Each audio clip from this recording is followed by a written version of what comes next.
And some were speaking about the temple, how it was adorned with beautiful stones and gifts dedicated to God. Jesus said, "As for these things that you see, the days will come when not one stone will be left upon another, all will be thrown down." They asked him, "Teacher, when will this be? And what will be the sign that this is about to take place?" And he said, "Beware that you are not led astray, for many will come in my name, saying, 'I am he.' And the time is near. Do not go after them. When you hear wars and insurrections, do not be terrified, for these things must take place first, but the end will not follow immediately." Then he said to them, "Nation will rise up against nation, and kingdom against kingdom. There will be great earthquakes, and in various places famines and plagues, and there will be dreadful portents and great signs from heaven. But before all this occurs, they will arrest you and persecute you. They will hand you over to the synagogues and prisons, and you will be brought before kings and governors because of my name. This will give you an opportunity to testify. So make up your minds not to prepare your defense in advance, for I will give you the words and the wisdom that none of your opponents will be able to withstand or contradict. You will be betrayed even by parents and brothers, by relatives and friends, and they will put some of you to death. You will be hated by all because of my name, but not a hair of your head will perish. By your endurance, you will gain your soul." Here ends the gospel for the day.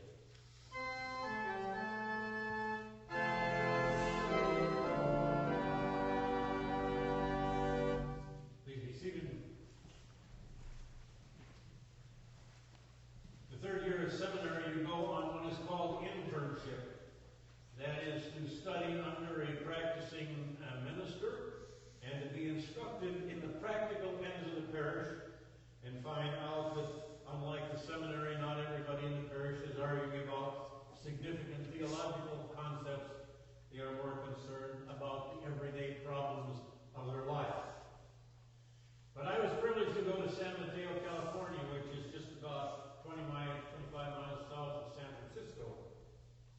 And there was an interesting thing that happened the second day that I was there. The second day, as I had settled in, one of the things that happened at about 6 o'clock in the morning after I had gotten up, I saw all of a sudden things start to dance on the shelves and on the table, and the house seemed to rumble a little bit. It was kind of terrifying. Although I had to remember that sometimes if I lived close to a highway or a train track, the house rumbled as something went by. But this was not something that was driving by. This was part of the earth reacting to its normal course of events. And so I went to church that day and I explained what had happened, and they say, "Oh yes, that was an earthquake." Well, that's not so bad. It's just an earthquake, and that's all the worst it gets. Well, no, it could be worse than that. As a matter of fact, the Golden Gate Bridge could fall into the water. But we see tremors all the time like this. And so you learn to live with the tremors with the expectation that something more dramatic could happen. Now, this was the San Andreas Fault. And one of the things that kind of bothered me sometimes is I was told that the real center of the Andreas Fault was on Crystal Springs Golf Club. That was the closest golf club to where I played. And I wondered if I ought to even go up there because of the terrifying things that could happen. And they said, actually, you'd be a lot safer up there because you probably wouldn't have something falling down on your head from above. You're much safer up there than you are in the buildings around the city. So I advised myself to spend more time up there where I would be safe. In terms of the San Andreas Fault, I found later, much later, that there is a much, much greater threat of a catastrophic earthquake than the San Andreas Fault. It is called the Cascadia Fault. It's Cascadia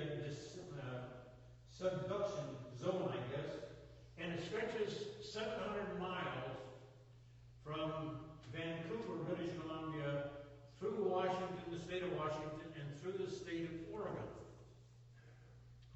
This is a tremendous fault. Nobody's experienced really any activity. The last big eruption was January 26th of 1700, where there was really nobody out there to speak of, but there were some that reported a catastrophic event happening in that year and that day, which was the Cascadia Fault erupting. So Karen Schultz, who writes for the New Yorker magazine, wrote an article. She spends her winters in New York and her summers in Oregon. And she wrote an article in the New Yorker, a very reputable magazine, that called Watch for the Big One. And it talked about what would happen and the projections of the catastrophic events that would happen as a result of this earthquake actually happening to some major degree. They estimate that when this happens, 1 million buildings will be destroyed, 3,000 of which are schools. They estimate that between 13,000 and 30,000 people will lose their lives.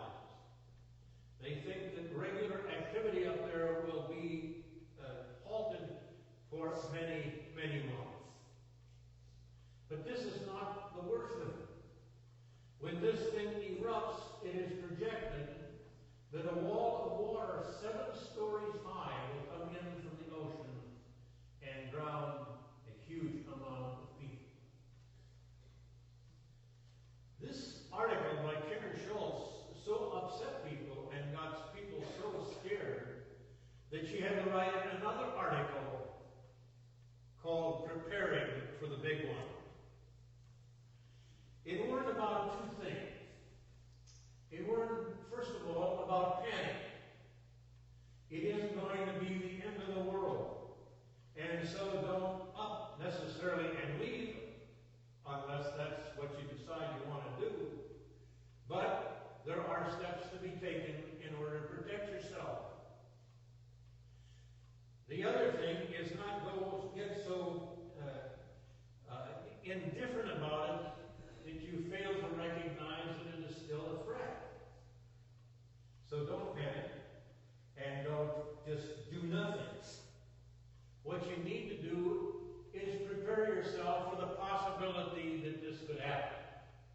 And she went through a number of things, which finding out where the high ground was, finding paths that you get up to the high ground in case the highways are washed up.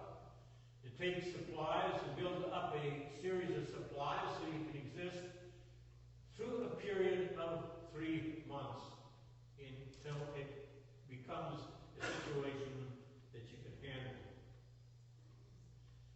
All of this talk about things of natural disasters that will happen bring words to people that kind of replicate those said by Jesus and Paul. Not referring to a natural disaster, but referring to the end times. We are to the second Sunday at the end of our church year. The last Sunday is Christ the King Sunday, which is next Sunday. The week after that, we start Advent, in the beginning of a new year at June Church. But this second Sunday before the end of the church year is usually given over to talking about the end times and the reassurance that Jesus will come again.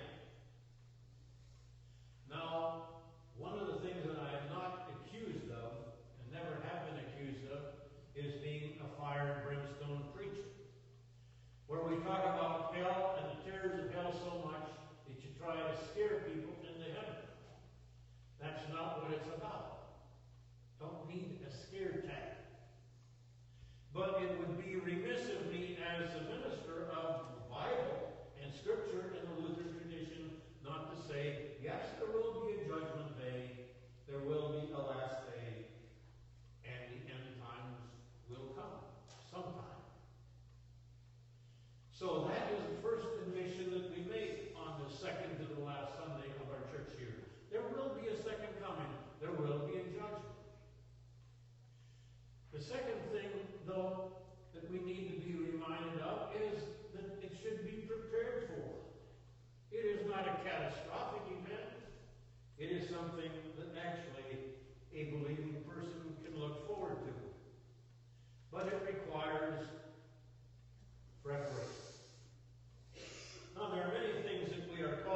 generators, and all kinds of other activities in which we could sit out this terrible YKK2 event that would happen on New Year's Day of 2000. Well, of course, it never happened. And those that did prepare for it got rid of the stuff that you used in the preparation. In Elkhart County, Indiana, later that winter, they had one of the most terrible snow and ice storms in the history of that state. What they needed were generators and some supply of food. Most of the people had gotten rid of it. They couldn't even prepare for a little natural disaster, even when they thought they prepared for a major one. If you listen to a couple of the news stations, we are told by one of the accounting firms to prepare for a financial disaster. They said, we will be experiencing soon some kind of bust in the stock market, which will shock anything that we've had in the past. So you have to be prepared. And we will tell you how to prepare because we are a financial institution that has done that in our long history. But you don't have to be worried because we are prepared when the markets go up. We are prepared when the markets are stagnant. We are prepared when the markets go down. So if you invest with us, you can be secured that your financial future will be secured. Just told last week by one of the major generals in one of his interviews on one of the major news networks that our military is in very sad shape. We are told that only 1/3 of our military force is ground ready. That's kind of scary. And so they said there must be a reinvention of the military. It is important and it must be done immediately if we are to protect ourselves as a country, because the dangers seem even more ominous than they have in the past. And then they remind us that in World War II, when World War II started with the bombing of in Honolulu in December 9th of 1941, that we were not prepared for war. And we are told that if they had bombed our mainland and come in San Francisco and Los Angeles, that we would have been crippled so badly we probably could have not fought the Second World War. It was lucky that they went to Pearl Harbor. See, there are all these kinds of warnings for many things that we do and many things that we experience in life. But there is also a word from the Scriptures that tell us to be prepared for our eternity. And it's not something that you take lightly.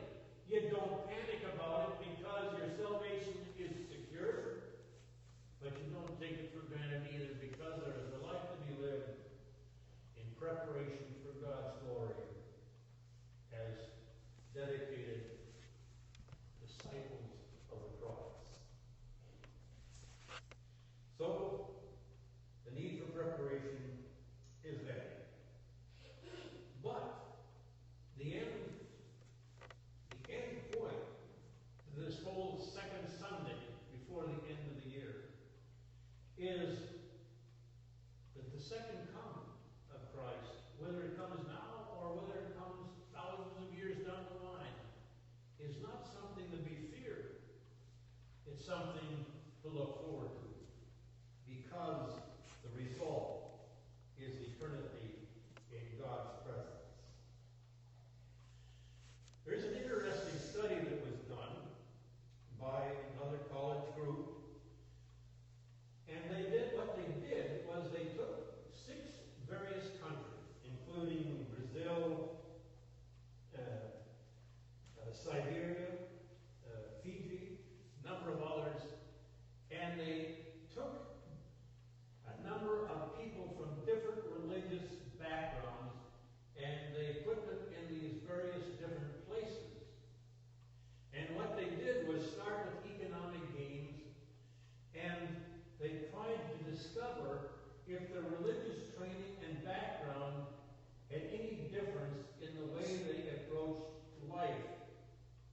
seen through a game that they had created. What they found was that those religions that had a God that they feared, that they acted out injustice,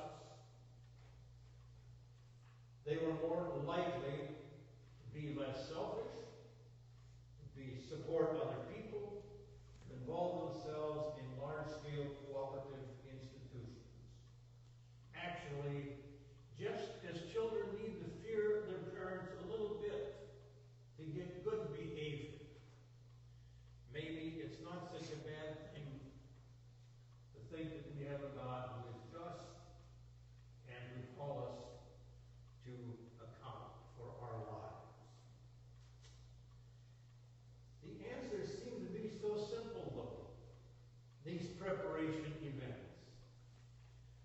Understand that everybody is made in the image of God. To love your neighbor as yourself. Turning the other cheek. Refraining from judgment. Exercising